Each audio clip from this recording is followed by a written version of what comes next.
Yo, what's up guys? Today I'm going to my coworker's condo in Clearwater, Florida, a little bit west of Tampa.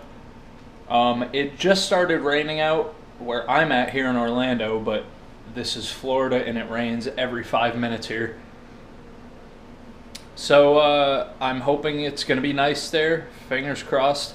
I definitely need to stop somewhere and pick up sunscreen because I got toasted yesterday at Cocoa Beach. I am as red as an apple and it's not fun. I'm in a lot of pain. So before I go to any beach today, I definitely need some sunscreen. So let's get on the road. Old Town Kissimmee, baby. Machine Gun America. Yeah.